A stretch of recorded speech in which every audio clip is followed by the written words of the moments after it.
Terenci Thos i Codina va néixer a Mataró l'any 1841. Fou advocat, polític, escriptor i un gran activista cultural catalanista. Intel·lectual vinculat a les grans figures del moviment de la Renaixença, amb personatges com Marià Aguiló, Milà i Fontanals o Jacint Verdaguer, dels qui en fou amic i col·laborador. Va ser un habitual participant als Jocs Florals de Barcelona.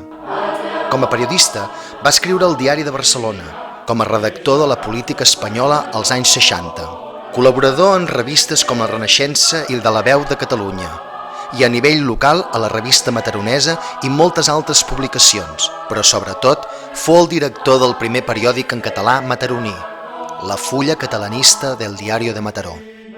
Com a poeta i escriptor guanyà el títol de mestre en gai saber, però l'obra que li donà més fama fou El llibre de la infantesa, de 1866, l'obra més important i reconeguda.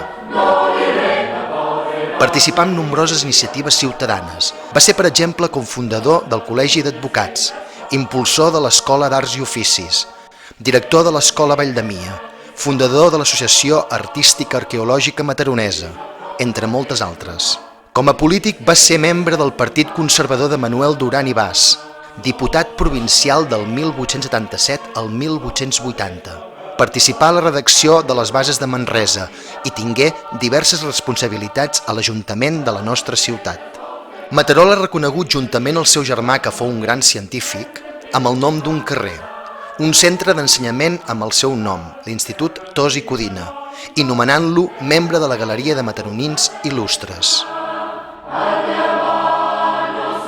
L'any 2003, amb motiu del centenari de la seva mort, l'il·lustre Col·legi d'Advocats de Mataró i el grup d'Història del Casal van instituir el Premi Terenci Thos i Codina de Treballs de Recerca de Batxillerat.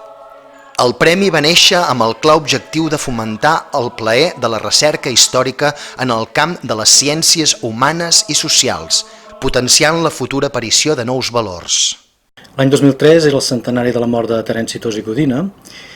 En el marc d'aquest centenari es va crear una comissió ciutadana formada per entitats diverses, en la qual, entre altres entitats, hi havia Òmnium Cultural, l'Il·lustre Col·legi d'Advocats de Mataró, el grup d'Història del Casal, l'Institut Thos i Codina, etc.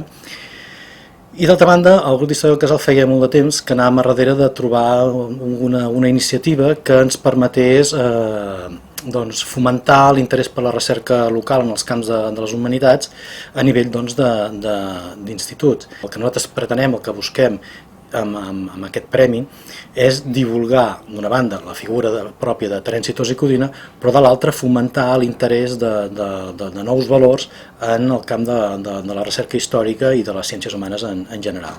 Els treballs han de tractar sobre temes relacionats amb la comarca del Maresme, en qualsevol dels àmbits de les ciències humanes i socials: història, art, literatura, patrimoni, tradicions, festes i costums, els personatges emblemàtics de cada localitat. També hi té cabuda la història de les associacions i entitats locals dels barris, l'esport, la premsa, la lluita veïnal i política a cada municipi o bé les problemàtiques socials actuals en un sentit més general o local. El Premi Thos i Codina és un premi que fem junt amb el grup d'Història del Casal al Col·legi d'Advocats de Mataró.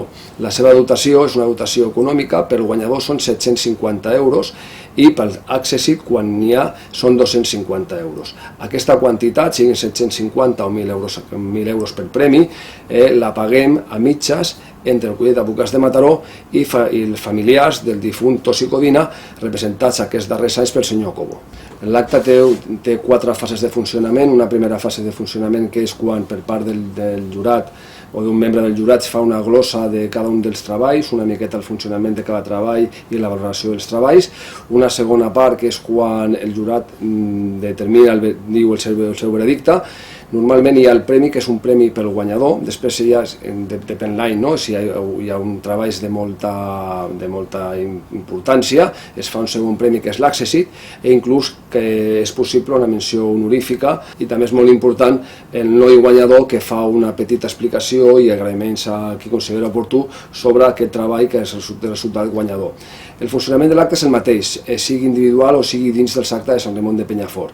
El que sí que és veritat, el que he dit abans, que quan fem l'acte de l'entrega de toxicodina dins de Sant Ramon de Penyafort és una part més dins de tot l'acte solemne, que estan nous togats, més de 25 anys, medalles de reconeixement a advocats, i d'aquesta manera ho fem una miqueta més especial, no?